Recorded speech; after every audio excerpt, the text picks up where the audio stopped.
جب سیدنا فاروق اعظم رضی اللہ تعالیٰ عنہ نے علی پاک سے درخواست کی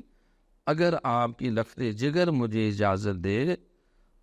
اور پسند کرے اور آپ اجازت دیں تو میں خاندانی نبوت سے اپنی جسمانی دوری قرابت بھی چاہتا ہوں، نجیب الطرفین ہونے کی سعادت چاہتا ہوں۔ تو علی پاک نے خوش دلی سے اپنی لخت جگر جو ہے